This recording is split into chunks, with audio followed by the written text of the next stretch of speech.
देशवासियों, नमस्कार।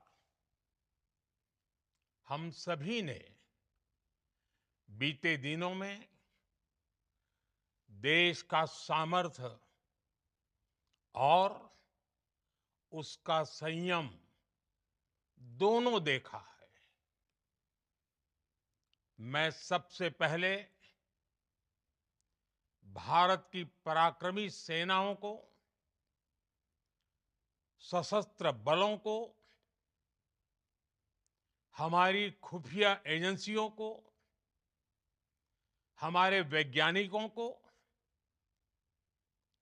हर भारतवासी की तरफ से सैल्यूट करता हूं।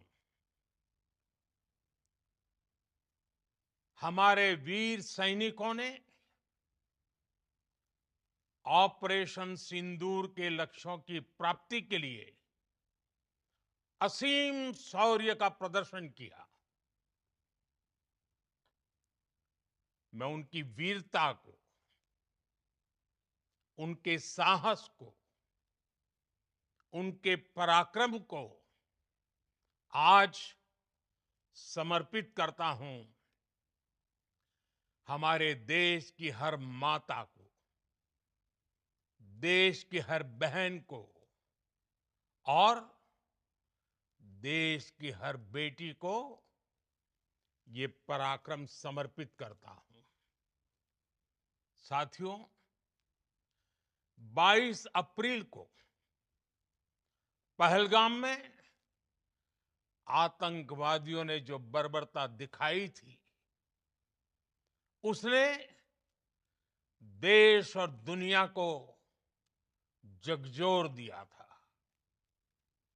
छुट्टियां मना रहे निर्दोष मासूम नागरिकों को धर्म पूछकर उनके परिवार के सामने, उनके बच्चों के सामने बेरहमी से मार डालना, यह आतंक का बहुत बीभत्स चेहरा था, क्रूरता थी। ये देश के सद्भाव को तोड़ने की घिनौनी कोशिश भी थी। मेरे लिए व्यक्तिगत रूप से ये पीड़ा बहुत बड़ी थी। इस आतंकी हमले के बाद सारा राष्ट्र, हर नागरिक, हर समाज, हर वर्ग, हर राजनीतिक दल एक स्वर में आतंक के खिलाफ कड़ी कार्रवाई के लिए उठ खड़ा हुआ। हमने आतंकवादियों को मिट्टी में मिलाने के लिए भारत की सेनाओं को पूरी छूट दे दी और आज हर आतंकी, आतंक का हर संगठन जान चुका है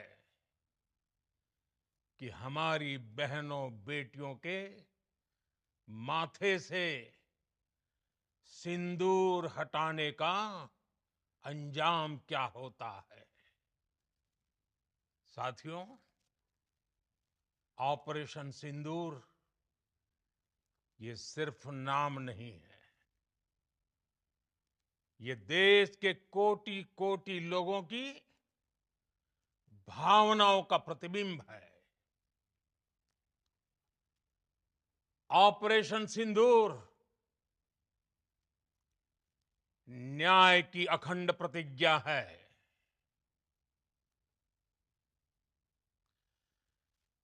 6 मई की देर रात, 7 मई की सुबह पूरी दुनिया ने इस प्रतिज्ञा को परिणाम में बदलते देखा है। भारत की सेनाओं ने पाकिस्तान में आतंक के ठिकानों पर, उनके ट्रेनिंग सेंटर्स पर सटीक प्रहार किया। आतंकियों ने सपने में भी नहीं सोचा था कि भारत इतना बड़ा फैसला ले सकता है। लेकिन जब देश एकजुट होता है, नेशन फर्स्ट की भावना से भरा होता है, राष्ट्र सर्वोपरि होता है, तो फौलादी फैसले लिए जाते हैं, परिणाम लाकर दिखाए जाते हैं। जब पाकिस्तान में आतंक के अड्डों पर भारत की मिसाइलों ने हमला बोला, भारत के ड्रोन्स ने हमला बोला,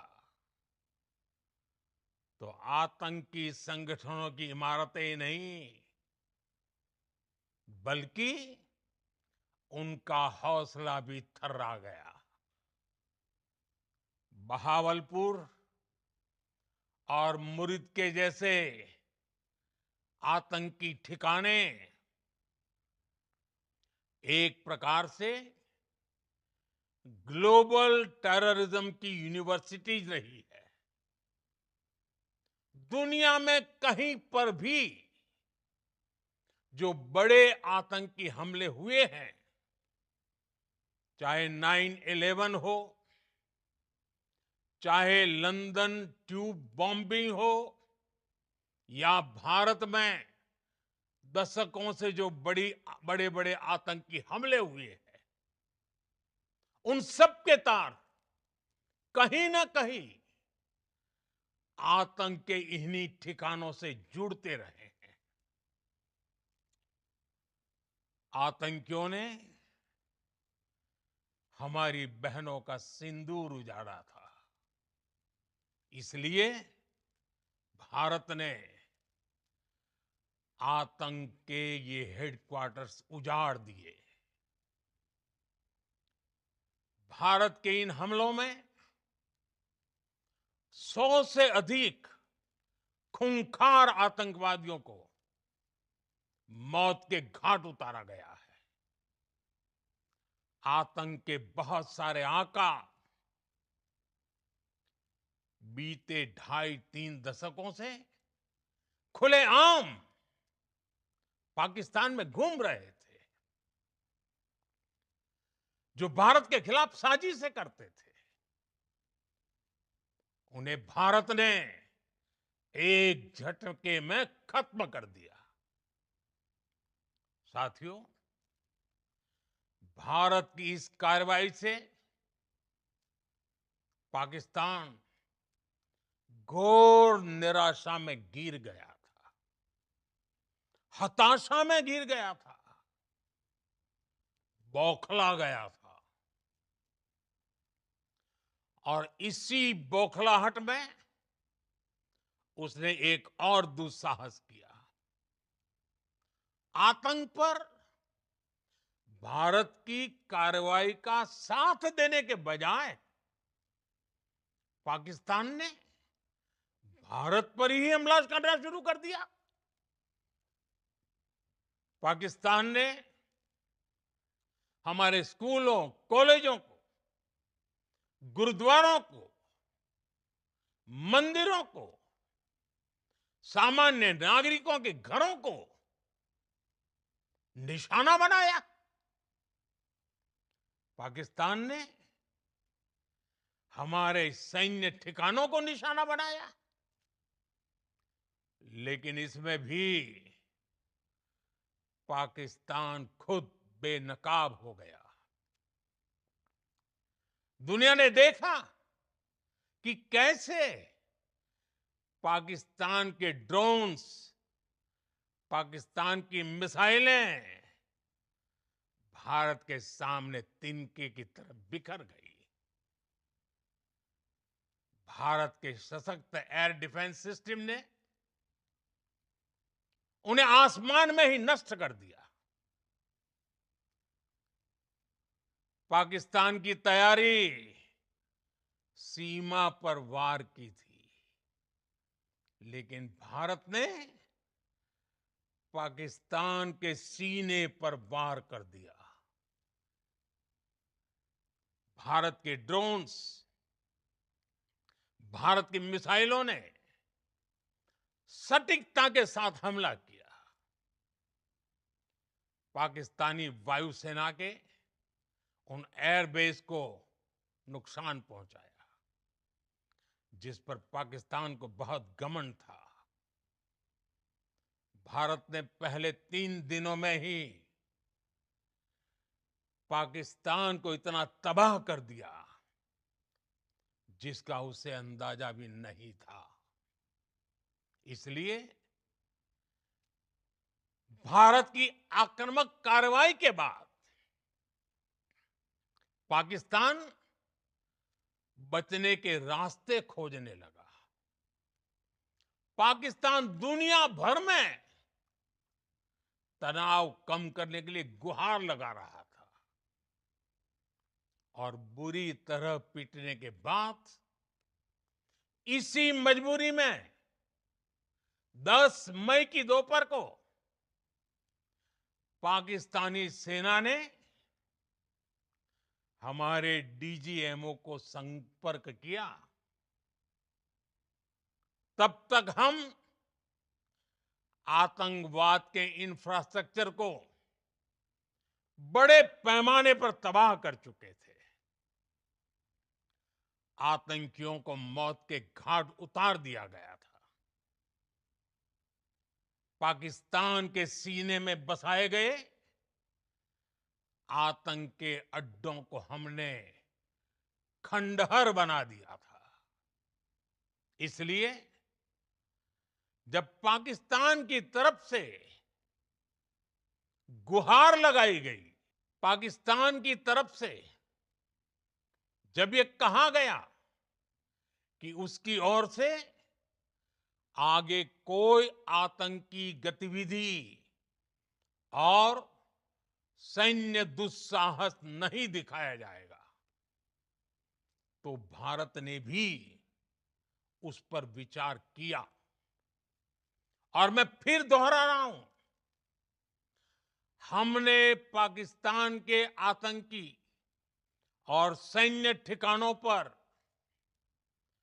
अपनी जवाबी कार्रवाई को अभी सिर्फ स्थगित किया है।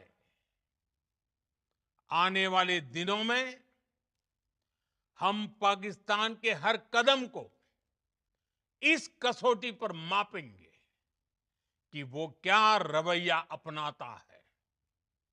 साथियों, भारत की तीनों सेनाएं, हमारी एयरफोर्स, हमारी आर्मी और हमारी नेवी,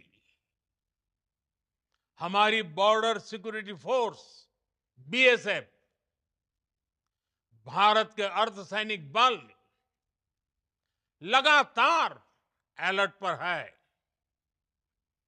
सर्जिकल स्ट्राइक और एयर स्ट्राइक के बाद अब ऑपरेशन सिंदूर आतंक के खिलाफ भारत की नीति है।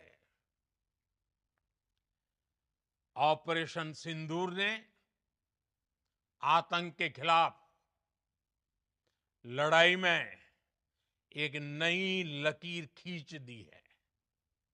एक नया पैमाना, न्यू नॉर्मल तय कर दिया है। पहला, भारत पर आतंकी हमला हुआ तो मुंह तोड़ जवाब दिया जाएगा। हम अपने तरीके से, अपनी शर्तों पर जवाब देकर रहेंगे। हर उस जगह जाकर कठोर कार्रवाई करेंगे जहां से आतंक की जड़ें निकलती हैं। दूसरा, कोई भी न्यूक्लियर ब्लैकमेल भारत नहीं सहेगा। न्यूक्लियर ब्लैकमेल की आड़ में पनप रहे आतंकी ठिकानों पर भारत सटीक और निर्णायक प्रहार करेगा। तीसरा, हम आतंक की सरपरस्त सरकार और आतंक के आकाओं को अलग अलग नहीं देखेंगे। ऑपरेशन सिंदूर के दौरान दुनिया ने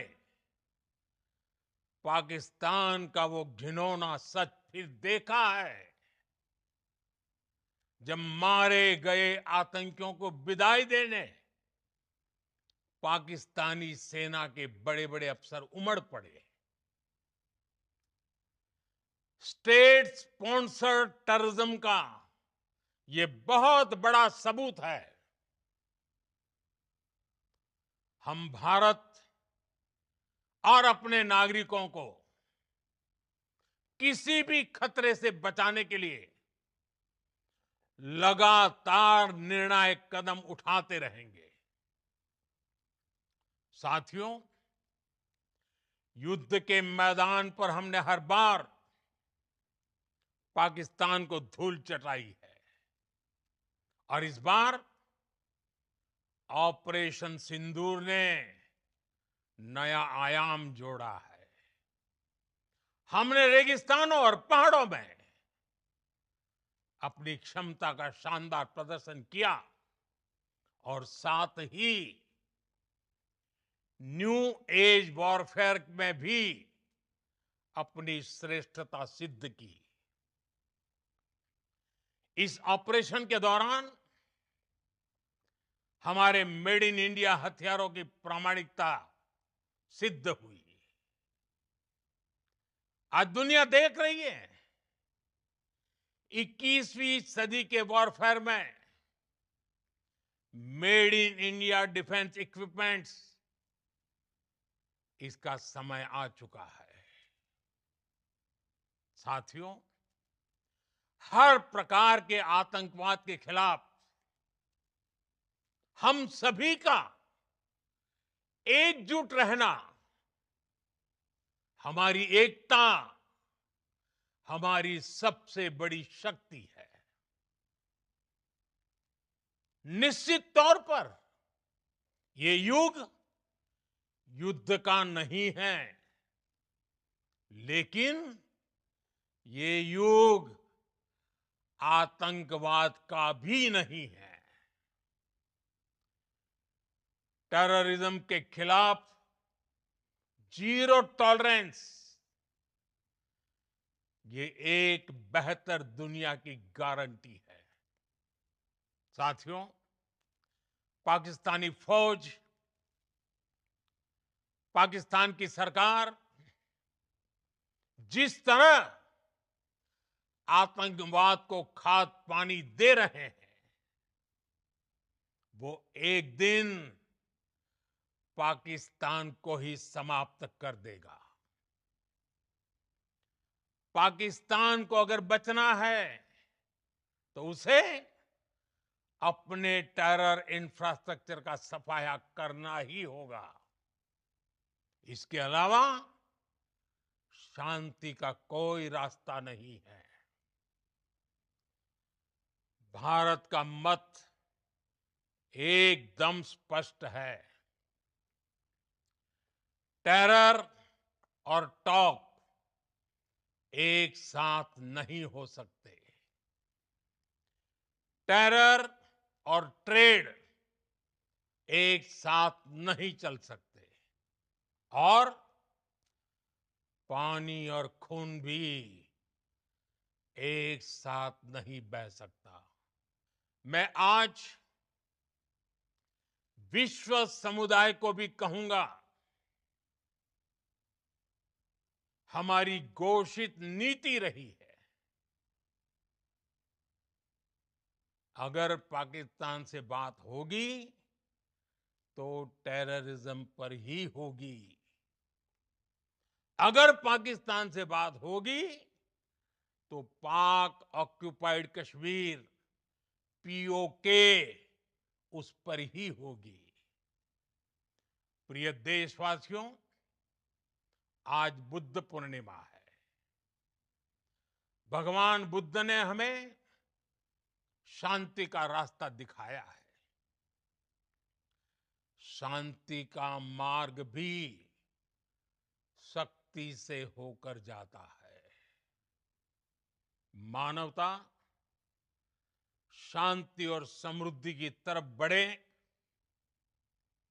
हर भारतीय शांति से जी सके, विकसित भारत के सपने को पूरा कर सके, इसके लिए भारत का शक्तिशाली होना बहुत जरूरी है। और आवश्यकता पड़ने पर इस शक्ति का इस्तेमाल भी जरूरी है। और पिछले कुछ दिनों में भारत ने यही किया है। मैं एक बार फिर भारत की सेना और सशस्त्र बलों को सैल्यूट करता हूं। हम भारतवासी के हौसले, हर भारतवासी का एकजुटता का शपथ, संकल्प, मैं उसे नमन करता हूं। बहुत बहुत धन्यवाद।